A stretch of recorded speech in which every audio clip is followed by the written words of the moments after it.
Est-il possible de traiter de l'héritage chrétien, de traiter des racines chrétiennes de l'Europe, qui est au fond une question récurrente, qui s'est spécialement posée en 2004, souvenez-vous, du traité constitutionnel, du traité de constitution de l'Europe, où la question s'est posée, mais au fond, est-il nécessaire d'inscrire dans la Constitution une mention, un renvoi aux racines chrétiennes de l'Europe? Une question, remarquons-le, que ne se sont pas posées les pères fondateurs de l'Europe, dont 3 sur 4 étaient des catholiques convaincus, Adenauer, De Gasperi, Schuman, le 4e, Jean Monnet. Si la question se pose en 2004, si la question a alors besoin d'être gravée dans le projet de constitution, c'est que la réponse n'est pas évidente, n'est plus évidente. L'Europe contemporaine est-elle encore chrétienne? Et comment, jusqu'à quel point l'a-t-elle été dans le passé? Ça va être l'objet de nos discussions de ce soir. Pour lancer la discussion de 2 références, une ancienne et une extrêmement récente. L'ancienne, c'est ce petit texte tout à fait merveilleux qui a été publié en français il y a quelques années, il y a une dizaine d'années, du philosophe italien Benedetto Croce. Pourquoi nous ne pouvons pas ne pas nous dire chrétiens?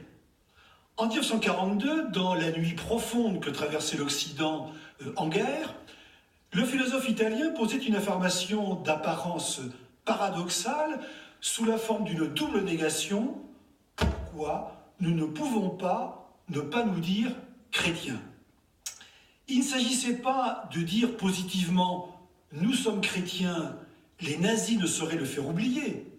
Il s'agissait de savoir par la négative pourquoi nous ne pouvons pas nous reconnaître tels, non pas par profession de foi, mais par l'écuménisme, dans la dynamique d'une longue histoire qui a durablement forgé les façons d'être d'une civilisation pensée depuis le XVIIIe siècle comme porteuse des Lumières, au nom en somme d'un christianisme de valeurs culturelles héritées du christianisme. Ma seconde référence, extrêmement récente, Dans l'Europe est-elle chrétienne, paru il y a tout juste 2 mois, l'essayiste Olivier Roy revient sur cette question d'un christianisme de valeurs, d'un christianisme identitaire, souvent bien loin de tout marqueur proprement religieux. Ce petit ouvrage stimulant livre un diagnostic bienvenu pour la discussion d'aujourd'hui. J'en retiens 3 pistes de réflexion. Première piste, l'héritage chrétien de l'Europe, pour l'interrogation. Pour Olivier Roy, c'est une évidence sur laquelle nous allons essayer de revenir ensemble. Deuxième piste de réflexion, mais le christianisme est-il encore européen? Européen au sens géographique du terme. Après la globalisation de l'époque moderne, qui voit l'Occident chrétien se dilater à l'échelle du monde, et le christianisme s'acculturer d'autant, 16e, 17e siècle, et que dire de la mondialisation contemporaine du catholicisme en 2013, qui a porté à sa tête un pape argentin? Nous nous intéressons à l'Europe chrétienne aujourd'hui, mais au fond, le christianisme est-il encore européen?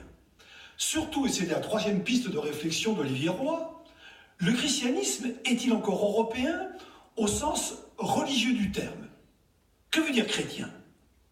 Chrétien renvoie-t-il à une croyance, à une appartenance religieuse?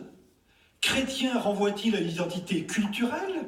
Autrement dit, est-on passé en Europe, au terme d'une longue modernité de la foi en Christ, à une identité culturelle chrétienne? Si oui, et dans le livre, la réponse est oui. Pourquoi cette évolution vers un christianisme identitaire? En réaction à quoi? Et surtout, en réaction à qui?